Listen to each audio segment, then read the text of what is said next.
गोंदिया स्थानीय रामनगर बाजार मैदान पर मुस्लिम समाज तथा अनेक समाजों द्वारा विभिन्न हजारों की उपस्थिति में पूर्व विधायक गोपाल दास अग्रवाल इनका भारी जोश से स्वागत कर सैकड़ों लोगों ने, इसमें राष्ट्रवादी के लोगों ने भी कांग्रेस प्रवेश किया।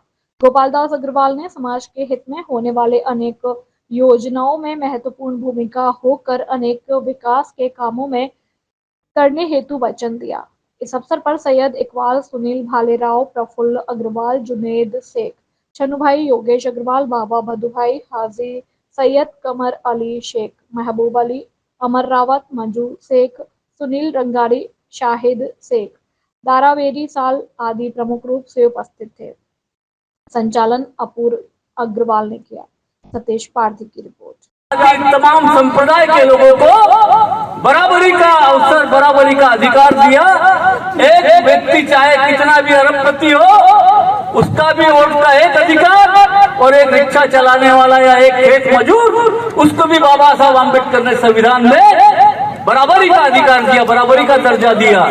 लेकिन यह भाजपा, यह आरएसएस इस देश में अनुसूचित जाति, अनुसूचित जनजाति या बहुजन समाज के लोगों को कभी भी इस तरक्की के रास्ते में, इस देश को आगे बढ़ाने के रास्ते में जो प्रवाह है, जो प्रवाह की धारा है, जो तरक्की की ओर जाती है, जो बाबा साहब के विचारों से इस देश को आगे बढ़ाना चाहती है, उस विचार में, प्रवाह में बढ़ने का यह भाजपा और यह आरएसएस के लोग विरोध करते हैं। बंच ऑफ थंडर्स जाकर अल्पसंख्यकों के बीच में जाकर उनके साथ में कैसा कैसा व्यवहार किया जाए, इन बातों की वजह से, इन्हीं बातों की वजह से अम्बेडकरवादी कभी भी भाजपा के साथ में जाने का काम नहीं करता। आगे बढ़ाने का काम और इस देश में बाबा साहब अम्बेडकर के संविधान को रक्षा करने का काम राष्ट्रवादी कांग्रेस करेगी। बहुत ही दुख होता है कि राष्ट्रवादी में भी भ्रष्टाचारी लोगों की कमी नहीं थी, और इसलिए इस देश के लोकतंत्र को तोड़ने का काम फिर से आरएसएस और भाजपा के लोगों ने किया। राष्ट्रवादी को तोड़कर दो राष्ट्रवादी बना दी, और राष्ट्र को खत्म करने वाली युति है, ये बात हमें समझ में आई है। और इसलिए इकबाल भाई ने, हमने और हमारे पूरे साथियों ने बाबा साहब के संविधान को बचाने के लिए, राहुल जी ने जो देश में 4000 किलोमीटर की पदयात्रा करके देश को जोड़ने का काम किया, उनसे प्रभावित होकर और गोपाल भैया की घर वापसी जैसे ही हुई, तब हमें ऐसा लगा कि नहीं, अब संविधान को मजबूती से बचाने का काम गोपाल भैया के नेतृत्व में एक गोंदिया विधानसभा में हो सकता है। इसलिए हमने फिर से घर वापसी का काम किया और संविधान को मजबूत करने के लिए और इस क्षेत्र में दलितों को, अल्पसंख्यकों को, बहुजन समाज के लोगों को, आदिवासियों को न्याय देने के लिए, उनकी लड़ाई लड़ने के लिए आज हमने फिर से घर वापसी की है। और गोपाल भैया के नेतृत्व में कांग्रेस पक्ष कर सकता है। इसलिए आप सभी से निवेदन है कि ऐसे लोगों से सावधान रहते हुए आने वाली 20 नवंबर को जब मतदान करने जाएंगे, गोपाल भैया को अवसर देने का काम कीजिएगा। तो ये सारे लोग जिन्होंने उनके साथ जीवन अपना गुजारा, जीवन भर प्रेम किया, जीवन भर साथ दिया, वो सारे लोग आज वापस आए। इसका मैं तहे दिल से आप सबका धन्यवाद व्यक्त करता हूँ, आभार व्यक्त करता हूँ। आज मेरे को ये महसूस होता है कि मेरे पिताजी ने राजकारण कम और ये सारे लोगों के साथ पारिवारिक संबंध ज्यादा निभाए। ऐसा नहीं हुआ कि राजकीय मतभेद की वजह से आप में से किसी का मेरे घर पे आना कम हुआ या मेरा आपसे बात, राजकीय कम और पारिवारिक ज्यादा था। कांग्रेस में आए वापस तो इनकी राजकीय विचारधाराओं को देखते हुए ये सारे लोगों ने वापस उनका साथ देने का प्रण लिया। मैं इस विषय को अपने दिल की गहराई से आपको बताना चाहता हूं कि मैं आप सबका सिर्फ मेरे पिताजी का जीवन भर साथ देने के लिए उनके इस जीवन के पड़ाव के आखिरी चुनाव में भी आप सब जिस तरह से उनके साथ लगे हैं, आप सबका तहे दिल से ऋणी हूं। पार्टी के उम्मीदवार आप सबके बड़े भाई गोपाल दास अग्रवाल साहब का पुरजोर तरीके से समर्थन और साथ देने वाले हैं, इसका मेरे को पूरा विश्वास है। लेकिन आपके साथ के साथ साथ आपके पड़ोसी का साथ भी चाहिए, आपके रिश्तेदार का साथ भी चाहिए, तभी यहां से कांग्रेस का नुमाइंदा चुन के जा सकेगा और आपके हमारे बीच का नेता नाना पटोले राज्य का मुख्यमंत्री बन सकेगा। अधिकारों को कम करने का बिल लाती है, वहीं दूसरी ओर दलित समाज के, बौद्ध समाज के लोगों को वर्गीकरण के नाम पे उनकी सुविधाओं से वंचित करने का षड्यंत्र रच रही है। एक पूर्व न्यायाधीश को उस समिति का अध्यक्ष बना के समिति का कार्यक्रम चालू कराने का प्रयत्न कर रही है। ये सारे जो ध्रुवीकरण का राजकारण ये करना चाहते हैं। अभी थोड़े दिन पहले मैं सुशीला ताई, सीमा ताई, सुनील भैया, हमारे राजू भैया, हम सब लोग भीम द्वार बनाने गए। उस भीम द्वार का विरोध किया गया, उसका शासन ने जीआर इशू किया, गोपाल अग्रवाल साहब के माध्यम से वो जीआर को मंजूरी मिली, लेकिन वहां पर भी विरोध किया गया। इनका राजनीति सिर्फ आपके हमारा विरोध करने का है, समाज का विरोध करने का है। इसे आपको मेरे को समझ के इनको रोकना बहुत जरूरी है। लोगों के, महिलाओं के खाते में पैसे दिए, लेकिन वही घर के अंदर की बूढ़ी औरत के संजय गांधी और श्रावण बाल के पैसे बंद कर दिए। कितने लोगों ने संजय गांधी का फार्म भरे? कल रारो चिकन सस्ता हो गया, दाल 170 रुपए की है और चिकन 120 का है। बिजली कहीं है तो वो महाराष्ट्र में है। लाडली बहना के खाते में जो पैसे आ रहे हैं उसका हम सब समर्थन करते हैं। लोगों को बेवकूफ बना के बिजली के बिल के माध्यम से, खाद्य पदार्थ के माध्यम से, तेल का भाव बढ़ा करके लोगों से जो पैसे की वसूली कर रहे हैं, उसका भी पुरजोर विरोध आपको हमको करना पड़ेगा। माध्यम से कांग्रेस पार्टी की सरकार हर महिला को 2000 रुपया हर महीना देती है। हमारे यहाँ की बिजली का भाव 13 रुपया यूनिट है, वहां पे खाद्य तेल का भाव 110 रुपया है, यहाँ पे 140 रुपया है। इस बात को आपको हमको समझ के लोगों तक समझाना पड़ेगा कि ये छलावे की सरकार, धोखेबाजों की सरकार है। तो गोंदिया शहर का थाना, फिर रामनगर का थाना, गोंदिया ग्रामीण का थाना और रावणवाड़ी का थाना, ऐसे गोंदिया तालुके में 4 थाने बनाए। किसी ना किसी का मर्डर होता है। इस गोंदिया शहर में आपका हमारा बच्चा सुरक्षित नहीं है।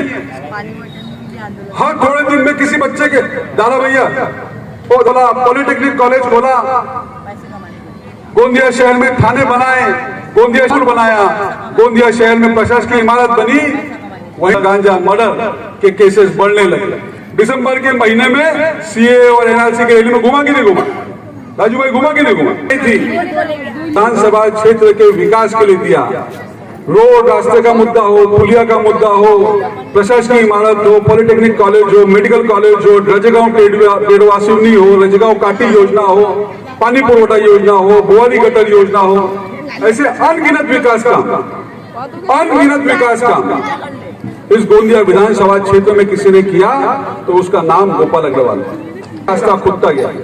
संदीप रांगराले जी आइए, सामान्य आदमी की तकलीफें, सामान्य आदमी की जरूरतें इस चुनाव के माध्यम से, चुनाव की रैली के माध्यम से मालूम पड़ सके।